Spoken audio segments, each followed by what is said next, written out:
Vamos orar? Senhor, nós te damos graças porque é Deus Criador, soberano sobre toda a criação, ó Deus. Recebe o nosso louvor e a nossa adoração, Senhor, mesmo que seja dessa forma simples, ó Pai. Mas o Senhor conhece o nosso interior. Obrigada porque nós podemos louvar, porque nós podemos cantar, porque nós podemos bem dizer o Teu santo e bendito nome nessa manhã. Obrigada pelo dia que o Senhor nos fez. Recebe, Senhor, também nessa hora a nossa gratidão, Pai. Nossa gratidão porque o Senhor tem cuidado de nós. O Senhor tem suprido todas as nossas necessidades. Nós somos gratos a Ti nessa hora, Senhor. Pai, pedimos também que o Senhor fale conosco através da meditação da Tua palavra, Senhor. Que nós possamos sair daqui edificados, que a Tua palavra encontre no nosso coração terra fértil. Que no nosso coração a Tua palavra cresça e crie frutos, ó Pai, e multiplique a 100 por 1. Assim nós oramos em nome de Jesus. Amém. E aí, então, para a nossa meditação, Lucas 14. Hoje nós estamos começando uma nova série de mensagens que a gente chama de Estação da Criação. Mas, Gisele, o que é isso? Nós estamos aí terminando o inverno, começando a primavera. Então é um tempo propício para a gente pensar na criação de Deus. E de como a gente se relaciona com essa criação, com o Deus dessa criação e com as pessoas ao nosso redor. Então nós vamos meditar um pouquinho sobre o relacionamento então de Deus com toda a criação e com o nosso relacionamento com a criação e com Deus por meio dessa criação. E durante então 4 domingos aí o que a gente chama de estação da criação, a gente vai seguir, o exemplo, por exemplo, do salmista que exorta a gente a celebrar junto à criação, celebrarmos, a Deus pela terra, o jardim que Ele escolheu como santuário e como nossa casa, o lugar onde nós estamos, celebrar com as criaturas que Deus criou e ao celebrarmos nós tomarmos consciência também de uma crise, da crise que existe, que não tem como a gente dizer que não existe crise quando a gente olha para o mundo em que a gente vive.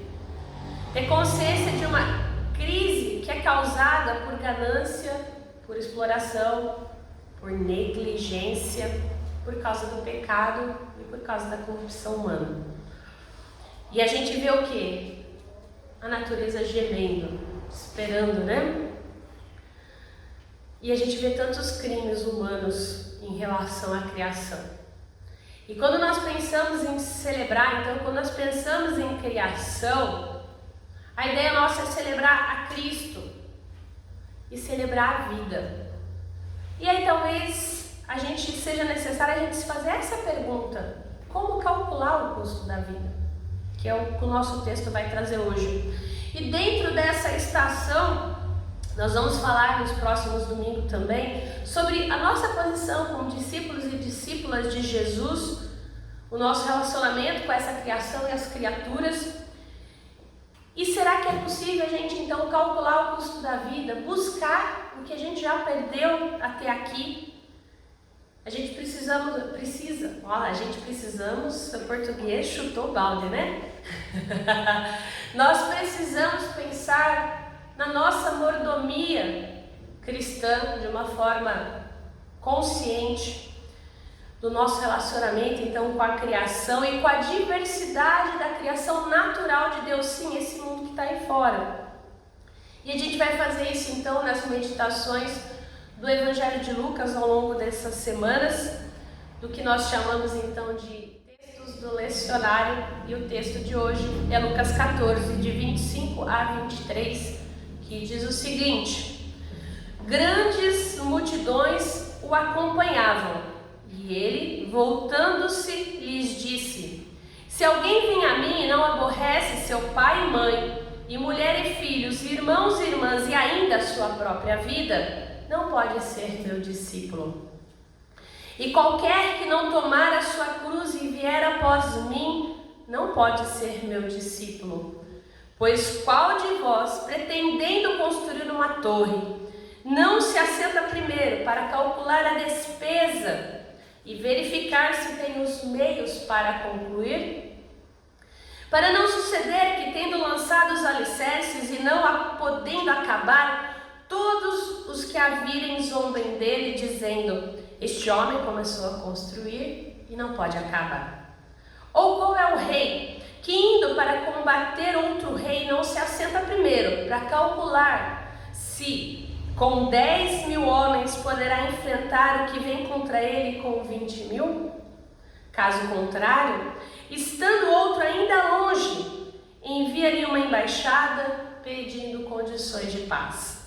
Assim, pois, todo aquele que dentre vós não renuncia a tudo quanto tem, não pode ser meu discípulo. Palavras do Senhor. O texto que nós lemos apresenta para nós aqui a necessidade de sentar e fazer cálculos. A gente precisa calcular. Será que é possível ser discípulo e ser discípula de Jesus de verdade? Se você olhar para esse texto, a gente tem duas exigências básicas para o discipulado. A partir do ato de sentar-se e calcular: consciência e coerência. Preciso ter consciência e coerência. Lucas, ele utiliza aqui 2 ditos populares do seu tempo, que é tomar a cruz e amar mais a família, que tudo, na formação de uma nova explicação sobre discipulado. E é importante a gente lembrar que, quando a gente pensa em discipulado, é buscar ser parecido com o seu mestre. E em Lucas, nós temos um chamado aberto ao discipulado, mas um discipulado verdadeiro. É 100% radical, se você parar para pensar. Ou você é discípulo, ou você não é. Nós estamos diante de um Jesus que não aceita um discipulado de domingo de manhã apenas, como alguns querem. Menos ainda um discipulado que convém. Porque é fácil ser crente só no domingo. A gente está cheio de gente assim, que lembra da igreja, que lembra de Deus no dia do batizado e no dia do sepultamento. Porque nos outros dias está tão cheio de coisas que não dá tempo. Não dá tempo. E a gente tem tanto cristão superficial, e antes a gente falava que isso era como é que era? O não praticante, Católico não praticante. Agora a gente tem crente não praticante. Que situação que nós chegamos. E o que Jesus apresenta aqui pra gente, que discipulado é o abandonar tudo, porque do contrário não é discipulado. Então, aquele que é superficial, que diz que é discípulo, não é, porque as consequências do discipulado, elas são reais, elas não são optativas. E aí, talvez você fale assim, mas o que discipulado tem a ver com criação? A gente vai chegar lá. Porque, primeiro, quando a gente pensa na época em que o Evangelho de Lucas foi escrito, discipulado não era algo que se aceitava superficialmente.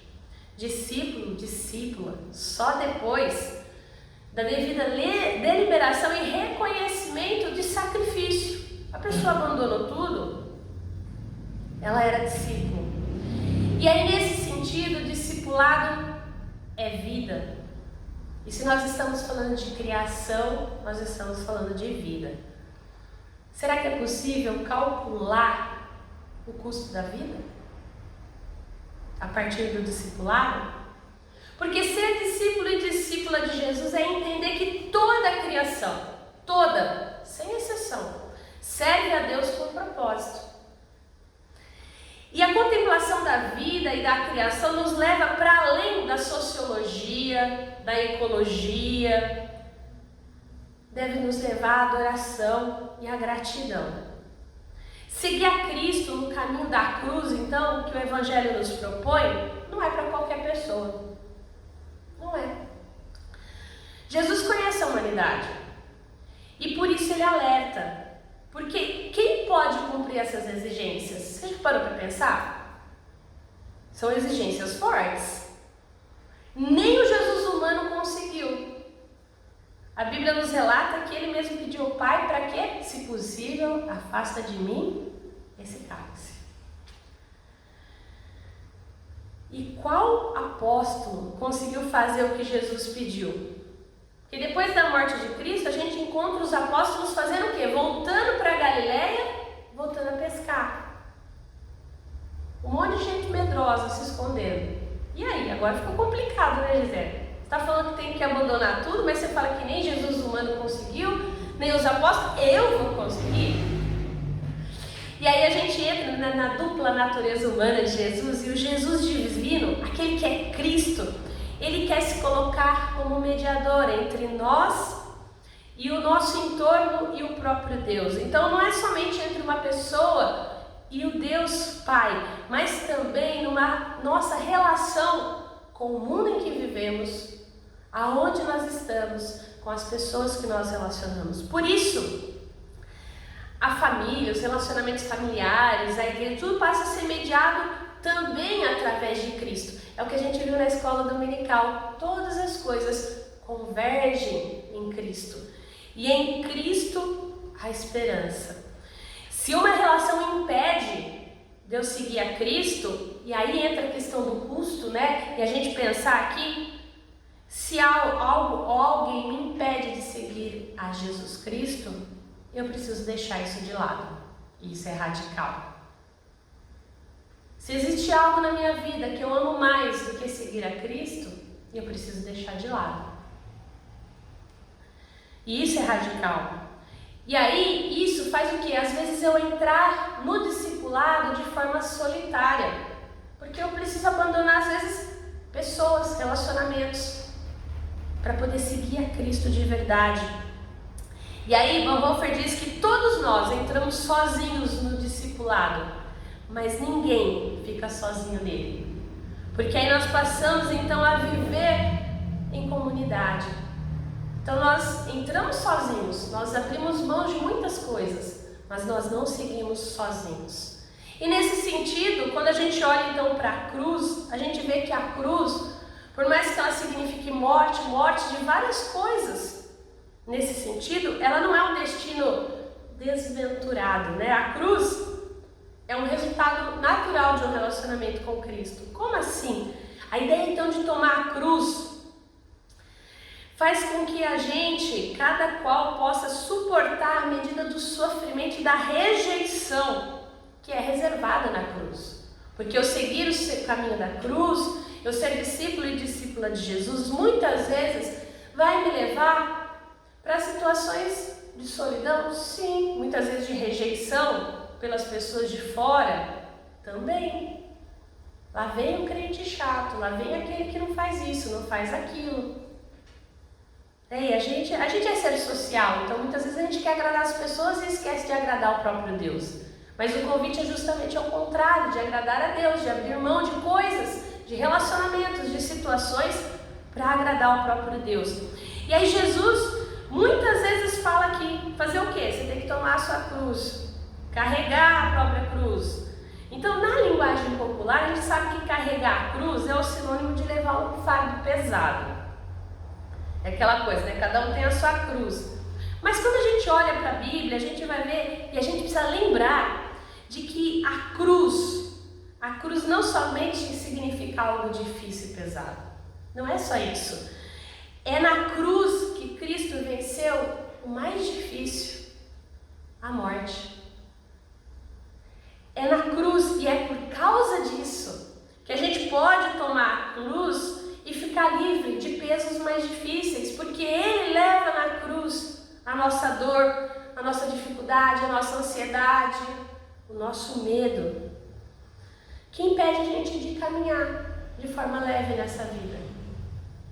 E o sofrimento e a libertação são marcas da cruz.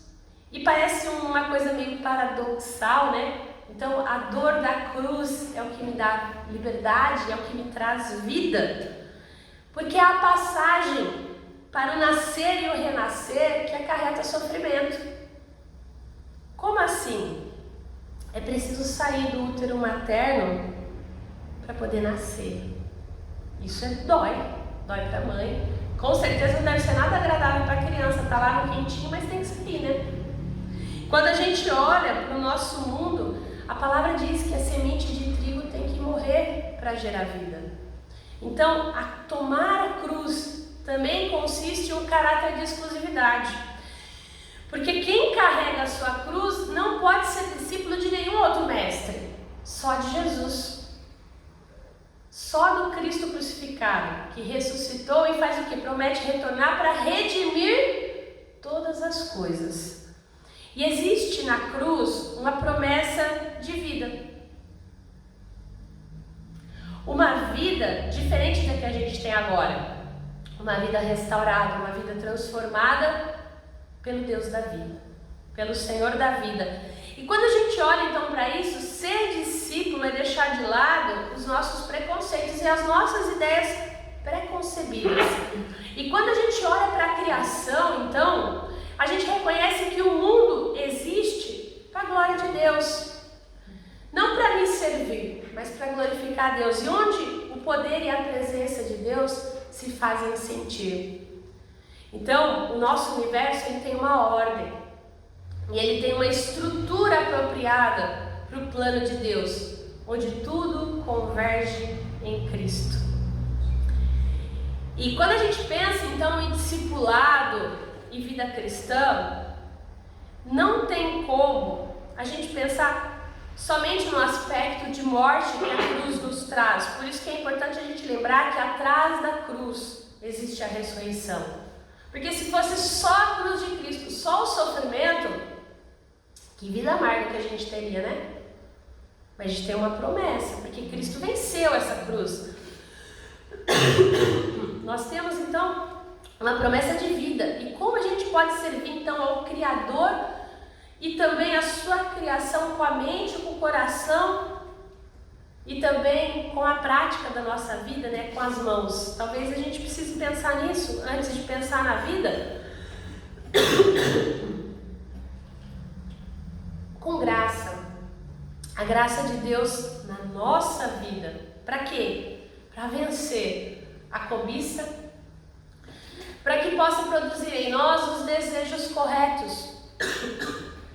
Desejo de amor, de justiça, de se parecer com Jesus. Eu preciso ter o desejo de querer ser parecido com Jesus, para realmente ser um discípulo. De ajudar o próximo, de vencer o desejo de explorar, de adulterar, de matar, de difamar. Nós temos que nos esvaziar da nossa razão e de nós mesmos. Para quê? Para que nós possamos ser guiados por Deus. E nesse sentido, o texto de hoje nos leva a refletir sobre calcular o custo da vida. A gente precisa sentar e a gente precisa calcular. Eu quero ser discípulo de Jesus? Porque uma vida de discipulado nos convida a simplificar a nossa vida. E aí me leva a outra pergunta. Qual é o custo da vida? A vida custa a vida. Gisele, está sendo simplista, né? Como calcular a vida olhando para aquele que nos deu a vida? Porque quando a gente pensa em vida, eu quero pensar aqui com você que não é só no sentido biológico, de respirar, isso é vida. E tem também o sentido que a gente pode falar, o sentido da vida eticamente falando, filosoficamente falando, socialmente falando, mentalmente falando, espiritualmente falando. Olha quantos aspectos a vida nos apresenta. Porque às vezes a gente pensa em vida e pensa só no sentido biológico. Mas a vida vai além disso. A vida envolve coração, mente e mãos ativos. Quando a gente pensa em vida, não é só o respirar, mas é uma vida ativa, plena, vigorosa, onde você pode ir e vir para onde quiser, como quiser, de que forma quiser, cheio de bênçãos, de crescimento, de vigor, porque isso é vida. Porque só respirar não significa que eu estou vivo. Quando a gente pensa em viver, e a Bíblia nos diz que Jesus é aquele que dá vida, e vida plena, e vida abundante, envolve todos esses aspectos. Então, quando eu penso em sentar e calcular o custo da vida, E aqui eu estou partindo do pressuposto que a vida é uma vida de discípulo, de discípula. É alguém que abre mão daquilo que lhe é caro, em favor o quê? De buscar agradar o seu mestre, que é o Senhor e o doador da vida.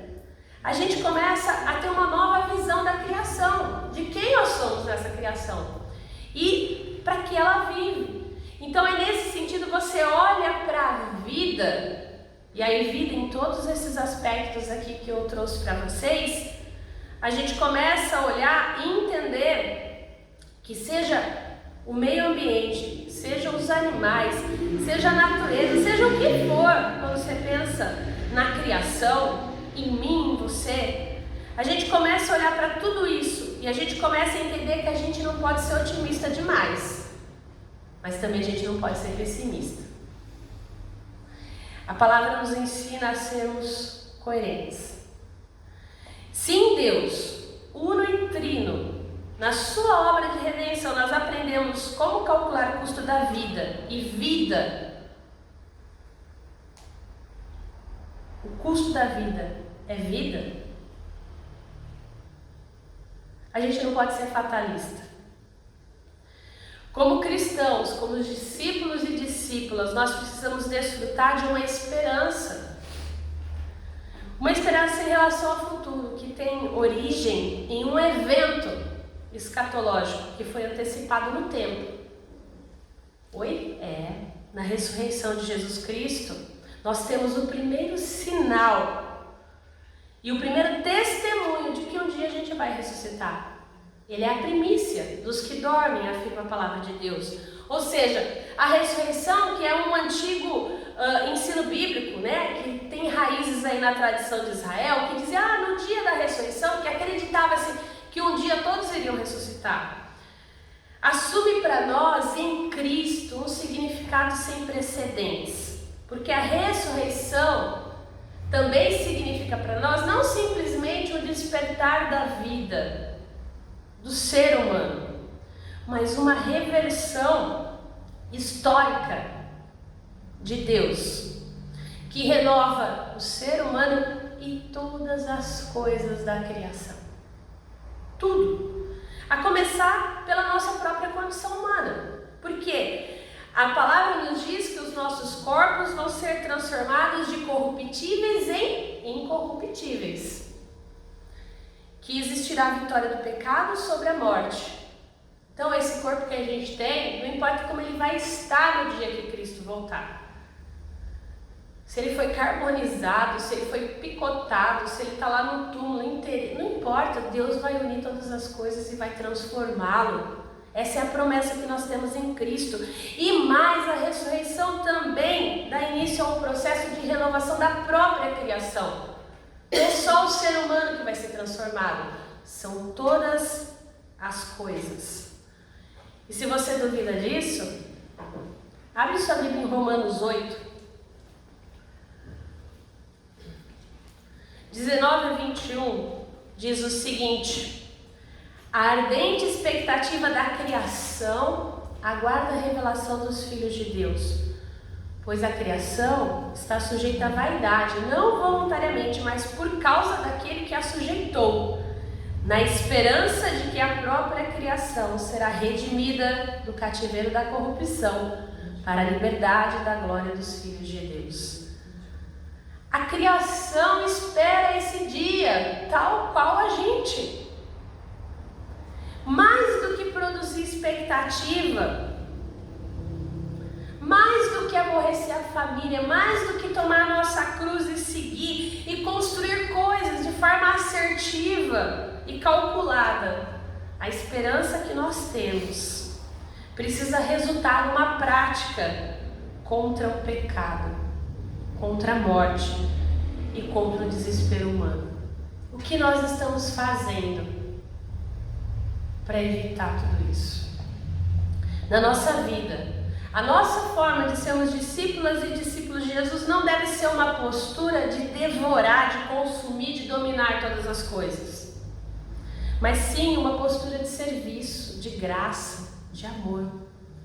Isso é que a palavra nos convida, que produz na nossa vida e na vida daqueles que estão à nossa volta e também na natureza contentamento, satisfação e gratidão por tudo que Deus nos dá. Então, nós como cristãos, nós precisamos, necessitamos olhar além do mal que nós vemos no mundo, porque a palavra diz que esse mal já foi vencido. Já foi vencido. Porque nos diz que a renovação de todas as coisas é só questão de tempo. Enquanto isso não vem, que a gente possa tomar a nossa cruz, que a gente possa se sentar e calcular o custo do discipulado. O discipulado custa a vida, e a vida custa a vida. E Cristo Jesus deu a sua vida em favor da nossa vida. Que a gente não se esqueça disso nem um dia. Que a dádiva da criação que nós recebemos, aliás, que a dádiva da vida que nós recebemos, a gente possa enxergar na criação que nós temos e que nós possamos cuidar dessa criação. Que Deus assim nos ajude, em nome de Jesus.